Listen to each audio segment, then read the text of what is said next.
আসসালামু আলাইকুম। আমি Iqbal Mohsin. English language field আমার এই ইউটিউব চ্যানেলে আপনাদেরকে স্বাগত। আমার এই ইউটিউব চ্যানেলে দুই ধরনের ভিডিও কন্টেন্ট থাকবে। একটা হলো বেসিক ইংলিশ গ্রামারের বিভিন্ন টপিক নিয়ে ভিডিও কন্টেন্ট। এখানে আমি চেষ্টা করব ইংলিশ গ্রামারের যে ভীতি মানুষের মধ্যে কাজ করে সেটা দূর করিয়ে দেওয়ার জন্য, একই সাথে ইংলিশ গ্রামারের টপিকগুলোকে খুব সহজে এবং আকর্ষণীয় করে সবার সামনে উপস্থাপন করার জন্য। দ্বিতীয় বিষয়টি হলো স্পোকেন ইংলিশের উপর বিভিন্ন ভিডিও কন্টেন্ট। আমি স্পোকেন ইংলিশের উপর একটা কোর্স ডিজাইন করেছি। কোর্সটা আমি এমনভাবে ডিজাইন করেছি যেন যে কেউ নিজে নিজে বা ঘরে বসে ইংরেজি চর্চা করতে পারেন এবং ইংরেজিতে কথা বলা শিখতে পারেন। তার অংশ হিসেবে আজকের ভিডিওটা আমরা স্পোকেন ইংলিশ কোর্সের একদম প্রথম ক্লাস দিয়ে শুরু করব। এই স্পোকেন ইংলিশ কোর্সের প্রতিটি ক্লাসকে বা প্রতিটি ভিডিও কন্টেন্টকে আমরা এক একটা লেসন হিসেবে আমরা চিন্তা করব। আমি চেষ্টা করব প্রতিটি লেসন 8 থেকে 15 মিনিটের মধ্যে সীমাবদ্ধ রাখার জন্য। এবং আমার অনুরোধ থাকবে, যারা ইংলিশে কথা বলা শিখতে চান তারা সবগুলো ভিডিও শেষ পর্যন্ত দেখবেন এবং প্রয়োজনীয় বিষয়গুলো খাতায় নোট করবেন, নিজে নিজে চর্চা করবেন। যে কোনো ভাষায় কথা বলার জন্য সর্বপ্রথম আমাদের যে কথাগুলো দিয়ে কথা বলা শুরু করতে হয় সেই ধরনের প্রয়োজনীয় কিছু আইটেম নিয়ে আজকের লেসনটি আমি সাজিয়েছি। আজকের লেসনে আমি 8টা পয়েন্ট নিয়ে আলোচনা করব। নাম্বার 1, কারোর সাথে দেখা হলে আমরা কিভাবে সম্ভাষণ বা কুশল বিনিময় করতে পারি। নাম্বার 2, কারোর সাথে নিজে থেকে পরিচিত হতে গেলে আমরা কিভাবে পরিচিত হব। নাম্বার 3, যখন আমরা একজনকে অন্যজনের সাথে পরিচয় করিয়ে দিব তখন আমরা ইংরেজিতে কি বলে পরিচয় করিয়ে দিতে পারি। নাম্বার 4, কাউকে চেনা চেনা লাগছে তখন আমরা তার সাথে কি বলে পরিচিত হতে পারি। আমাদের পরিচিত জন, দ্যাট ইজ আগে থেকে পরিচিত এমন কারোর সাথে যদি দেখা হয় তখন আমরা কি বলে তার খোঁজ খবর নিতে পারি। নাম্বার 7, কেউ যদি আমাদের খোঁজ খবর নেন অথবা আমরা যদি কারোর খোঁজ খবর নিই তার উত্তরে আমরা কিভাবে ইংরেজিতে বলতে পারি। নাম্বার 8, আমাদের পরিচিত কারোর সাথে অনেক দিন পর যদি দেখা হয় তখন আমরা ইংরেজিতে কিভাবে তা বলতে পারি। আজকের লেসনে আমরা এই 8টা পয়েন্ট নিয়ে আলোচনা করব এবং আমার দৃঢ় বিশ্বাস এই 8টা পয়েন্ট আপনারা মনোযোগ সহকারে যদি শুনেন, প্রয়োজনীয় বিষয়গুলো নোট করেন এবং বাসায় যদি একটুখানি চর্চা করেন তাহলে অবশ্যই ইংরেজিতে কথা বলাটা শুরু করে দিতে পারবেন, ইভেন আজকে থেকেই। চলুন আমরা একটা একটা পয়েন্ট দেখতে থাকি। নাম্বার 1 পয়েন্টে আমরা যেটা আলোচনা করব তা হলো কারো সাথে যদি আমাদের দেখা হয় অথবা সাক্ষাৎ হয় আমরা কিভাবে কুশল বিনিময় করব। কারো সাথে যদি আমাদের দেখা হয় বা সাক্ষাৎ হয় একদম ইনফর্মালি আমরা বলতে পারি হাই অথবা হ্যালো। এই হাই হ্যালো দিনের 24 ঘন্টার যে কোনো সময় বলতে পারি। কারোর সাথে দেখা হলে আমরা আরো বলতে পারি গুড মর্নিং অথবা গুড নুন অথবা গুড আফটারনুন অথবা গুড ইভিনিং। আমরা যদি কাউকে এগুলো বলে কুশল বিনিময় করি তিনি অথবা তারাও ঠিক এগুলোর উত্তরে তাই বলবেন। গুড মর্নিং এর উত্তরে গুড মর্নিংই বলতে হয়, গুড আফটারনুনের উত্তরে গুড আফটারনুনই বলতে হয়, গুড নুনের উত্তরে গুড নুন বলতে হয়, গুড ইভিনিং এর উত্তরে গুড ইভিনিং বলতে হয়, হাই এর উত্তরে হাই অথবা হ্যালো বলা যায়, হ্যালো এর উত্তরে হ্যালো অথবা হাই বলা যায়।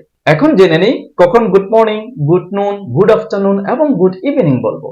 রাত 12টা থেকে শুরু করে পরের দিন 11টা 59 এই সময়ের মধ্যে যদি আমাদের কারো সাথে সাক্ষাৎ হয় তখন আমরা সম্ভাষণ হিসেবে তাকে বলতে পারি গুড মর্নিং।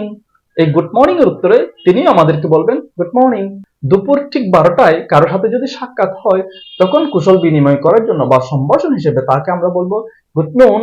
এই গুড নুন এর উত্তরে তিনি আমাদেরকে গুড নুন বলবেন। দুপুর 12টা 1 থেকে সন্ধ্যা পর্যন্ত, সন্ধ্যা মানে সূর্য অস্ত যাওয়া পর্যন্ত। কেন সূর্য অস্ত যাওয়া পর্যন্ত? আমরা জানি বছরের বিভিন্ন সময়ে সূর্যাস্তটা বিভিন্ন সময়ে হয়ে থাকে, তার মানে সন্ধ্যাটা ফিক্সড সময়ে হয় না, সেজন্য সন্ধ্যাটাও বিভিন্ন সময়ে হয়ে থাকে। এই কারণে আমরা বিকেল 4টা 5টা পর্যন্ত গুড আফটারনুন না বলে সন্ধ্যাটাকে স্ট্যান্ডার্ড হিসেবে ধরে নেব। তার মানে দুপুর 12টা 1 থেকে সূর্যাস্ত পর্যন্ত মানে সন্ধ্যা পর্যন্ত এই সময়ের মধ্যে যদি কারোর সাথে আমাদের সাক্ষাৎ হয় তখন আমরা বলবো গুড আফটারনুন। গুড আফটারনুনের উত্তরে তিনি আমাদেরকে বলবেন গুড আফটারনুন। সন্ধ্যার পর থেকে রাত 11টা 59 এই সময়ের মধ্যে যদি আমাদের কারোর সাথে দেখা হয় বা সাক্ষাৎ হয় তখন সম্ভাষণ হিসেবে আমরা তাকে বলবো গুড ইভিনিং। গুড ইভিনিং এর উত্তরে তিনি আমাদেরকে বলবেন গুড ইভিনিং। এখানে একটা পয়েন্ট উল্লেখ করে রাখি, রাত্রে কারো সাথে দেখা হলে অবশ্যই গুড নাইট বলা যাবে না, কারণ গুড নাইট হলো বিদায় সম্ভাষণ। এটা আমরা নেক্সট ক্লাসে বা নেক্সট লেসনে শিখবো ইনশাল্লাহ। রাত 12টায় দেখা হলে কেন গুড মর্নিং বলবো, কারণ হলো ইংরেজি ক্যালেন্ডার অনুযায়ী নতুন দিন শুরু হয় রাত 12টায়। এই কারণে রাত 12টা থেকে দিনের 11:59 এই সময়ের মধ্যে কারোর সাথে দেখা হলে বলতে হয় গুড মর্নিং। আমরা সাধারণত ঘুম থেকে উঠেই মনে করি যে গুড মর্নিং বলতে হয়, আসলে ব্যাপারটা সেরকম না। রাত 12টা থেকে শুরু করে দিনের 11:59 এই সময়ের মধ্যে কারোর সাথে দেখা হলে গুড মর্নিং বলতে হয়। এখন আমরা 2 নম্বর পয়েন্ট নিয়ে আলোচনা করব।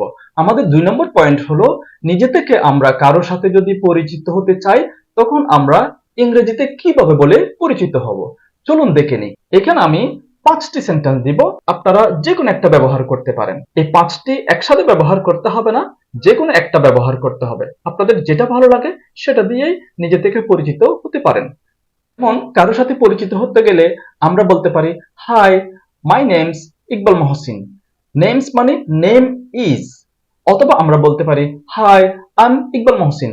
আই এম মানে আই এম বলবেন না, বলতে হবে আই এম। অর্থাৎ হাই, আমি অমুক বা আমি ইকবাল মহসিন, নিজের নামটা বললেন। এটা হচ্ছে একেবারে ইনফর্মাল। ইনফর্মাল মানে বন্ধুসুলভ পরিবেশে বলতে পারেন, একেবারে বন্ধুদের সাথে, ঘনিষ্ঠজনের সাথে, জুনিয়রদের সাথে, সহকর্মীদের সাথে বা সহকর্মী টাইপের কারোর সাথে যদি পরিচিত হতে চান, এই কথাগুলো বলেই পরিচিত হতে পারেন। যদি আপনার সিনিয়র কেউ বা মুরব্বী টাইপের কারোর সাথে পরিচিত হতে চান, যদি মান্যগণ্য কোনো ব্যক্তির সাথে পরিচিত হতে চান, অর্থাৎ কোনো ফর্মাল পরিবেশে যদি কারোর সাথে পরিচিত হতে চান, তখন আপনি যে কথাগুলো বলে পরিচিত হতে চান সেগুলো হলো may I introduce myself with you, I am Iqbal Mohsin. অথবা বলতে পারেন let me introduce myself with you, my name's Iqbal Mohsin. আরো পোলাইটলি বলতে পারেন I'd better introduce myself, my name's Iqbal Mohsin. এখানে আইড মানে আই হ্যাড বেটার, এটাকে সংক্ষেপে বলতে হয় আইড বেটার। তাহলে আমরা বলবো I'd better introduce myself, my name's Iqbal Mohsin. এগুলোর যে কোনো একটা দিয়ে আপনি নিজে থেকে পরিচিত হতে পারেন। নাম্বার পয়েন্ট, অনেক সময় আমরা এমন দেখি কাউকে একটু পরিচিত পরিচিত লাগছে, কোথাও যেন তাকে দেখেছি। এই ধরনের মানুষের সাথেও অনেক সময় আমাদের পরিচিত হতে হয় অথবা পরিচিত হতে মন চায়। যদি কাউকে পরিচিত পরিচিত লাগে, তখন তার সাথে পরিচিত হতে গেলে আমরা যে কথাগুলো বলে পরিচিত হতে পারি, চলুন সেগুলো দেখে নিই। একদম ইনফর্মালি আমরা বলতে পারি হে অথবা hello, you are Iqbal Mohsin, aren't you? অথবা আরো বলতে পারি you must be Iqbal Mohsin. অথবা বলতে পারি I think you are Iqbal Mohsin. আর একটু পোলাইটলি যদি বলি তখন আমরা বলতে পারি excuse me, are you Iqbal Mohsin? অথবা মোর পোলাইটলি আমরা বলতে পারি I think I saw you somewhere, are you Iqbal Mohsin? এখন আমরা 4 নম্বর পয়েন্ট নিয়ে আলোচনা করব।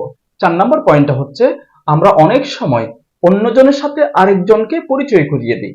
তখন আমরা কি বলে একজনের সাথে আরেকজনকে পরিচয় করিয়ে দিব। এই ক্ষেত্রে যার সাথে পরিচয় করিয়ে দিব তার দিকে আমাদের তাকাতে হবে, যাকে পরিচয় করিয়ে দিব তার নাম অথবা পরিচয়টা বলতে হবে। যেমন আমি যদি আমার কোনো বন্ধুর সাথে আমার ছেলেকে পরিচয় করিয়ে দিই, তখন আমি আমার বন্ধুর দিকে তাকিয়ে বলবো হে দিস ইজ মাই সান। এটা হলো একেবারে ইনফর্মাল।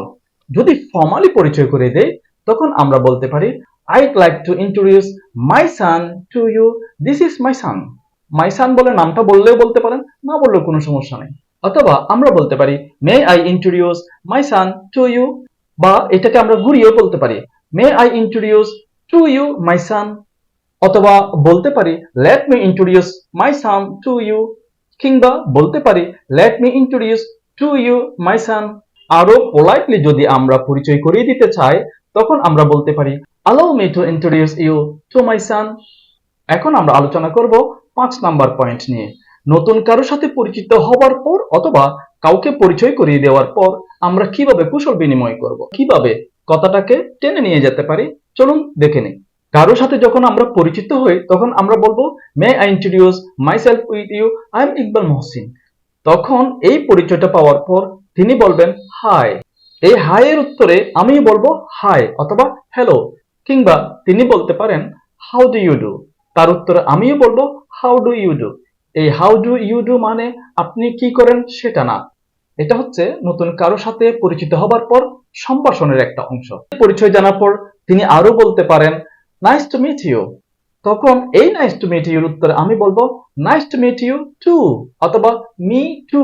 টু মানে T double O, nice to meet you. এই নাইস এর জায়গায় আমরা আরো অনেক অ্যাডজেক্টিভ ব্যবহার করে এই এক্সপ্রেশনটাকে বিভিন্ন রূপ দিতে পারি।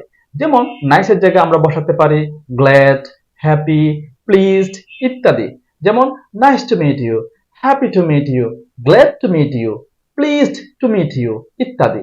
এগুলোর উত্তরেও বলতে হবে nice to meet you too, please to meet you too, happy to meet you too, glad to meet you too, কিংবা শুধু ইউ টু এতটুকু বললেও হবে।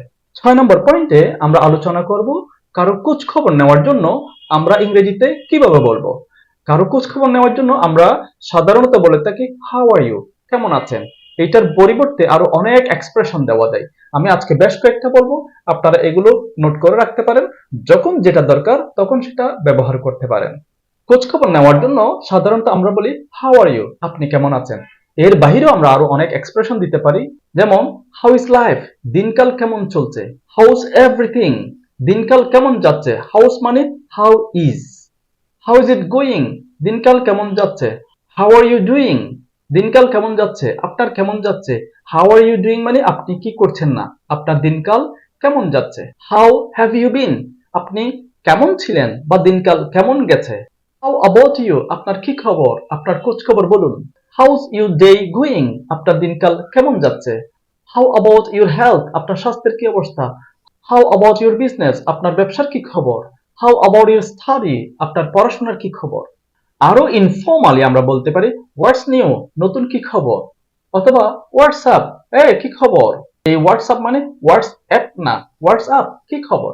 7 নাম্বার পয়েন্ট, এই 7 নাম্বার পয়েন্ট আমরা আলোচনা করব কেউ যদি আমাদের খোঁজ খবর নেন অথবা আমরা যদি কারো খোঁজ খবর নেই, সেই খোঁজ খবর নেওয়ার উত্তরে আমরা ইংরেজিতে কি বলবো। এটা বলার জন্য আমাদের 3 ধরনের সিচুয়েশন মাথায় রাখতে হবে।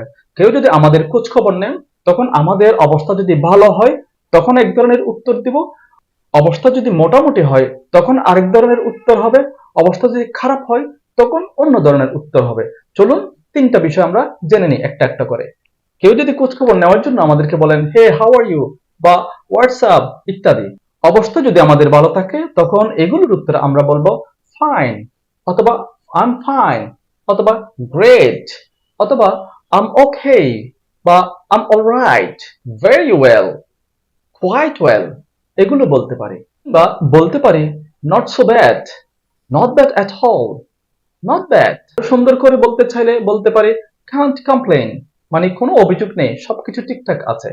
যদি অবস্থা মোটামুটি থাকে তখন কেউ খোঁজ খবর নিলে তার উত্তরে আমরা বলবো আই এম সো সো, অথবা সো সো, বা not so good, oh alas, oh no, অথবা বলতে পারি not good at all, just surviving, still surviving, বা বলতে পারি জাস্ট অ্যালাইভ, অথবা স্টিল অ্যালাইভ, বা বলতে পারি নাথিং মাচ। আরো সুন্দর করে বলতে পারি জাস্ট ড্র্যাগিং দ্য লাইফ, অর্থাৎ লাইফটাকে কোনো মতে টেনে নিয়ে যাচ্ছি। 7 নাম্বার পয়েন্টে একটা গুরুত্বপূর্ণ বিষয় শেয়ার করি, সেটা হচ্ছে কখনো কেউ যদি আমাদেরকে তার খুব খারাপ অবস্থার কথা বলেন, অর্থাৎ তিনি কষ্টে আছেন, জীবনটা ভালো যাচ্ছে না, কোনো মতে জীবন টেনে নিয়ে যাচ্ছেন, I am so so, just dragging the life, still alive, just surviving, not good at all, এগুলোর কোনো একটা বলেন, তখন তার প্রতি সমবেদনা প্রকাশ করা আমাদের দায়িত্বের মধ্যে পড়ে। তখন আমরা তার প্রতি সমবেদনা প্রকাশ করার জন্য তার কথা শোনার পর যেটা বলবো সেটা হলো আমরা বলতে পারি আই এম সরি, অথবা শুধু বলতে পারি সরি। কিংবা খুব ঘনিষ্ঠ কেউ হলে আমরা বলতে পারি ও ডিয়ার, মানে আমি আপনার প্রতি সমবেতি, টেনশন করবেন না, সব ঠিক হয়ে যাবে। আজকের লেসনের সর্বশেষ পয়েন্ট, অনেক সময় এমন হয় আমাদের পরিচিত জনের সাথে অনেক দিন পর দেখা হয়, অনেক মাস পর, অনেক বছর পর দেখা হয়, তখন আমরা যে কথাগুলো ইংরেজিতে বলে তার সাথে আলোচনা শুরু করতে পারি। তা হলো হাই, অথবা হে, গুড মর্নিং, যে কোনো একটা বলবো। তারপর বলবো লং টাইম নো সি, অনেকদিন কোনো দেখা নাই। বা বলতে পারি where have you been for long, এতদিন কোথায় ছিলেন। অথবা বলতে পারি where have you been hiding, কোথায় লুকিয়েছিলেন। কিংবা বলতে পারি I haven't seen you for long, অথবা বলতে পারি I haven't seen you for years, অর্থাৎ বহুদিন বহু বছর আপনাকে দেখিনি। আরো সুন্দর করে আমরা চাইলে এই কথাটা বলতে পারি, যেমন it's been ages since we met last, মানে অনেক দিন হয়ে গেল আমরা একে অন্যের সাথে সাক্ষাৎ করেছি। আজকের লেসন এতটুকু পর্যন্তই। আমার দৃঢ় বিশ্বাস আমার আজকের এই লেসনে যা যা আলোচনা করেছি আপনারা সেগুলো নোট ডাউন করবেন এবং অবশ্যই প্র্যাকটিস করবেন। এবং আমার দৃঢ় বিশ্বাস যে যদি আপনারা প্র্যাকটিস করেন আপনারা চাইলে ইভেন আগামীকালকে থেকে ইংলিশে কথা বলা শুরু করে দিতে পারেন। যদি ভিডিওটি ভালো লাগে শেয়ার করবেন, লাইক করবেন, কমেন্ট করবেন এবং অবশ্যই সাবস্ক্রাইব করে পাশে থাকবেন। এতক্ষণ ধৈর্য ধরে আমাকে শোনার জন্য অনেক ধন্যবাদ। Thank you very much.